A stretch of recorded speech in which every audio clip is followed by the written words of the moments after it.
Kind of intro yourself and tell a little bit about your connection here. That's kind of neat. Sure. Should I? You need this one? You don't have it. Okay. Yeah. Does the sound all right? Yeah. I'm not used to a mic. I'm honored to be here today to advocate on behalf of Karen and Mike Anderson.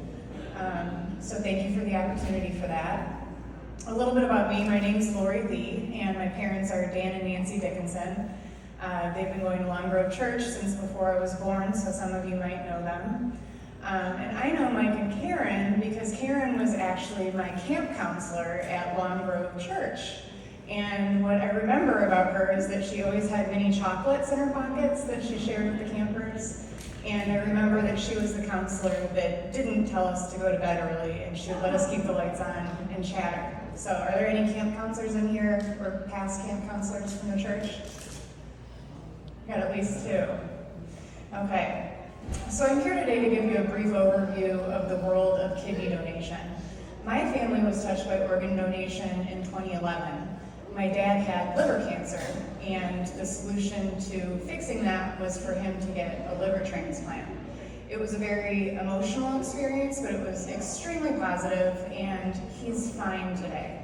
I mean, you look at this guy, and he leads a totally normal life. He doesn't have any health issues. And my family's just so grateful that we were able to receive that liver. It was such a powerful experience that it really motivated me to want to give back. And I learned a lot about kidney donation. And I became a living kidney donor in 2016. And since I didn't have anybody that I knew that needed a kidney, I donated to a stranger. And in donating to a stranger, you have the opportunity to be a catalyst for something called a kidney chain, which is really beautiful. It's like the ultimate gift of sharing that just keeps going and going and going. So how that works is I donated to somebody who had a willing donor that wasn't a match to them. So they got my kidney, and their donor donated to the next incompatible pair, and that donor donated to the next incompatible pair, and it happened 6 times. And I do have to say that the experience continues to enrich my life every day. And it wasn't the kidney donation as much as the opportunities like this where I get to help make the bridge and be a bridge builder for somebody like Karen who needs a kidney, and educating somebody who just doesn't know about kidney donation to be inspired to step forward to donate. I have deep gratitude for having had the opportunity to be on both the receiving end and the giving end of this beautiful system that only exists when people share their very most personal resources, because we're talking about sharing body parts here, and that's a pretty big deal. So today, we're here to talk about how we can support Karen and Mike Anderson. Karen is in need of a kidney transplant and is currently on dialysis. Her need is urgent. When your kidneys fail, they don't come back. And when you go on dialysis, your health tends to decline and your quality of life declines. It's not an easy life to live. Dialysis is not a cure to kidney disease, so this isn't something that's going to help her get better. It just helps keep her alive. Her options right now are to either get a living kidney donor or get on the wait list for a deceased donor kidney, which she's on that list for. The problem with this is that there's not enough deceased donor kidneys to go around for everybody who needs one. And as a result of that, people who are waiting on that list have to wait anywhere from 3 to 7 years. It's a long wait, especially when you're already on dialysis. But there is a shiny, pretty, happy solution for people like Karen, and that's living kidney donation. People who are healthy are able to donate a kidney while they're alive versus waiting until they die to donate. 96% of people who receive a transplant from a living donor know that person already, or they get a donor from somebody who's a friend of a friend. So for example, you put a Facebook post up saying, "My friend Karen needs a kidney," and your college roommate reaches out and says, "Oh, I've always considered doing that, tell me more." This happens all the time. So I love that today we were talking about encouragement and what Pastor Dell said about encouragement. Because what we can do to help as a community is help get her story out into our networks, because transplant is a team effort. And if there's 2 people who need encouragement in the room today, I know Mike and Karen are 2 of them. And this is something easy and tangible we can all do, is just help them get their story out there And when we do that, what happens is a donor reaches out to them. So there's 2 ways we can help, and I'm going to go over both ways today. The first is you can step forward to be tested to see if you can donate a kidney to Karen. The second is to help her get her story out there so that a living donor can find her. So let's talk about living kidney donation first, because it's my favorite thing in the world to talk about. So why would we donate a kidney? It's an act of loving kindness. It's a gift from the heart, and it's about how we feel about giving a gift that is so personal to other people. It's an incredible way to make a huge impact on somebody's life, and it's an opportunity where you can actually give life. How many people out here have kids? Okay, well, this is an opportunity to give life without having to pay for somebody's college education. It's pretty amazing. The good feeling you get from helping others is often proportional to the degree in which you give, and this is a big, big thing to give. Most donors agree that the sacrifice is minuscule compared to the gain, and there's something to gain for the giver and the receiver in this equation. And we know this because 95% of people who do donate a kidney say if they had the opportunity to do it again, they could. They can't, but they say they would if they could. It's also proven that it increases the happiness level of somebody. You can measure happiness, and somebody's happiness level goes up when they donate a kidney. So what I love about this is it's a solution for the person who needs a kidney, but it also is known to improve the life of the person who donates. So it's a win-win situation. So let's go over a few kidney donation basics. 13 people die every day waiting for a kidney transplant. There's not enough deceased donor kidneys to go around, and if more people step forward to donate, nobody would have to die waiting for a kidney. This isn't a shortage problem. You know, we often hear that there's a kidney shortage. I look at it as an allocation challenge, because many of us are walking around with 2 kidneys and only need 1. Your body is designed to be able to function properly with just 1 kidney if you're a healthy person. So I actually have a super kidney. So when you give 1 kidney away, your other kidney typically doubles in size, and it does the work of 2 kidneys with no problem at all. And who doesn't want to have a super kidney? So most of us are born with 2 kidneys. Some of us aren't, and we don't even know that until we get a test later in life and they say, hey, you know, you only had 1 kidney. But a healthy person can live a totally normal life with 1 kidney, which means many people are able to safely donate one of their 2 kidneys. The long-term risks are minimal, and the surgery is simple. I can speak for my surgery. I was out of the hospital in 36 hours. I walked a mile before I even left the hospital, and I was back to work in 2 weeks. Some people take a little more time off, but it really is comparable to an appendectomy, so when they remove your appendix, the surgery is really similar to that. I have a 4-inch incision, and they've gotten better at kidney donation since I donated, so now it's an even tinier incision. And it's really quite simple. The cost of donating is covered by the recipient's insurance as well. So who can donate? Not everybody can donate, not everybody should donate, and that's totally fine. Typically, you're looking for somebody under the age of 60 who's a non-smoker, doesn't have a history of kidney issues, and is at a healthy weight. That being said, we always tell people, if it's in your heart and you feel like you want to donate, don't rule yourself out if this description is not you, because we've had people in their 70s and even 80s donate an organ. We've had smokers become non-smokers, and then they are eligible to donate. And the biggest one is weight. I mean, a lot of people are overweight, and you could lose 10, 15 pounds and not be eligible today and be eligible in a few weeks. So in general, let the experts disqualify you or qualify you rather than disqualify yourself if this is something you feel is in your heart you want to look into. I don't want to minimize the risk of a kidney donation. There are risks. With any surgery, you can have surgical complications, pain, fatigue, or discomfort. I personally had pain, fatigue, and discomfort, but it was about 2 weeks of that, and then it went away. There is one documented long-term risk, and that's that you have a 2% higher chance of having high blood pressure after donating, but high blood pressure is the same with 2 kidneys and 1 kidney. So if you have high blood pressure with 2 kidneys, you can often manage it with diet and exercise, and the same goes for somebody with 1 kidney.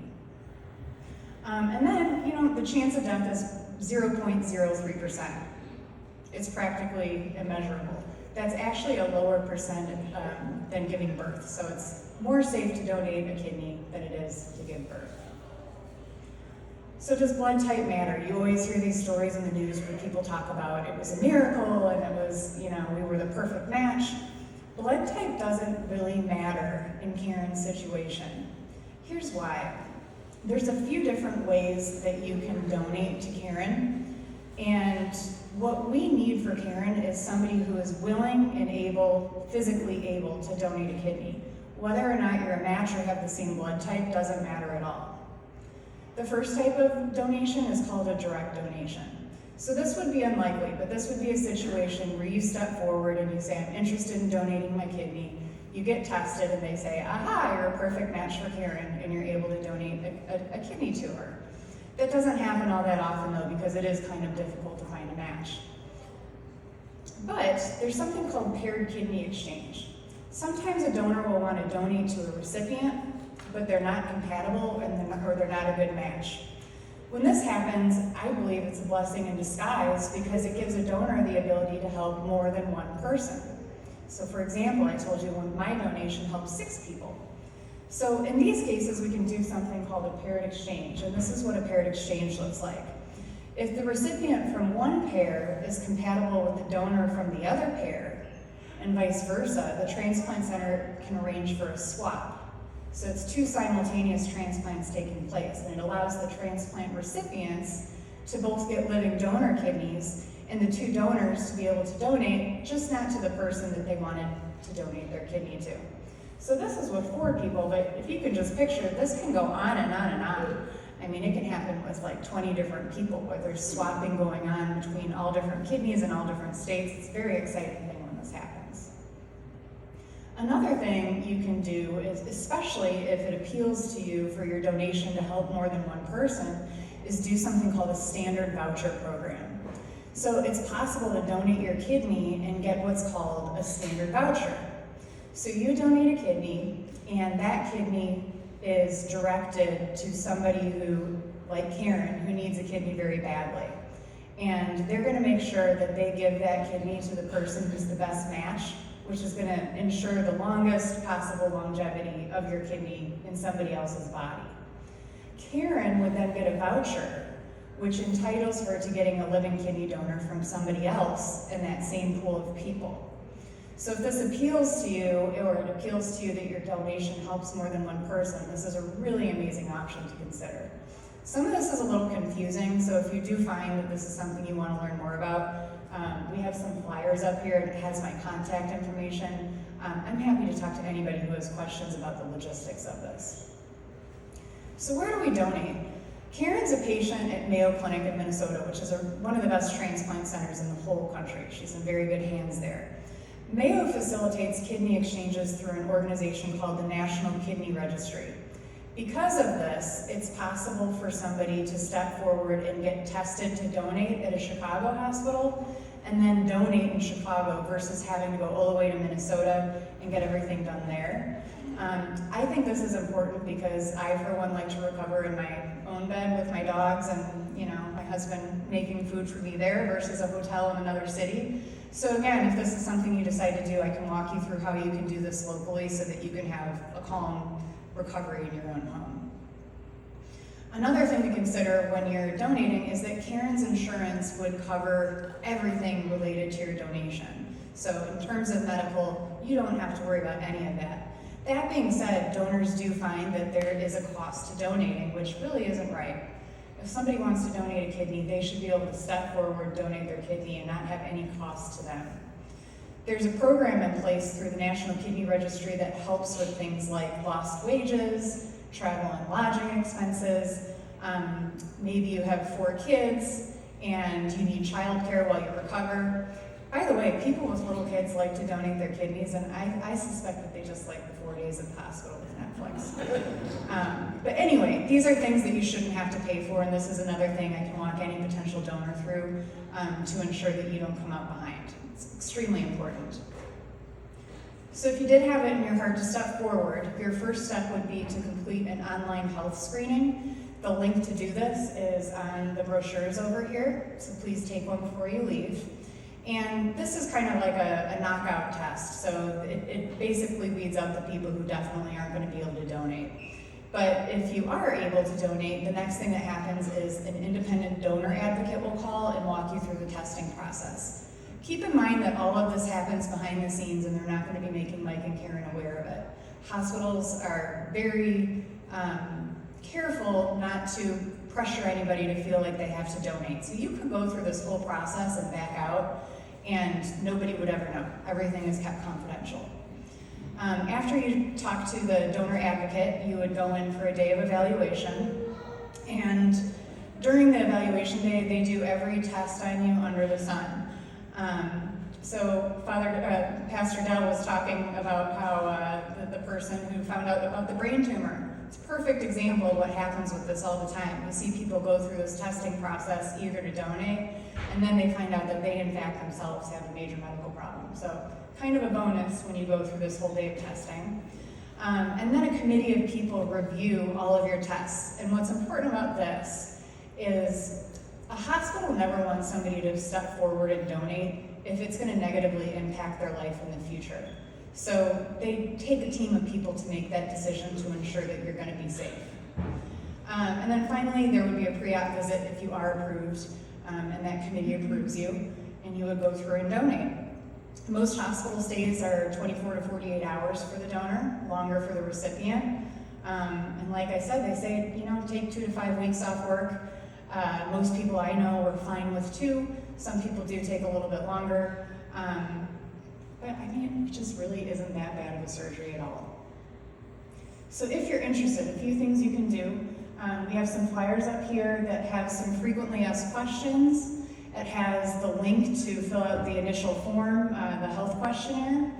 And then we have a second form that, this one right here, there's actually a really great panel coming up where you can talk to living donors who have been through the process, and it's a great opportunity to ask questions if you have questions from people who have already been through the process.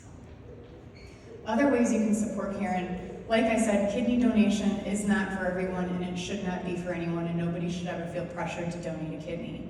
But we do know that 96% of people who get a living donor know the person or find it through their network.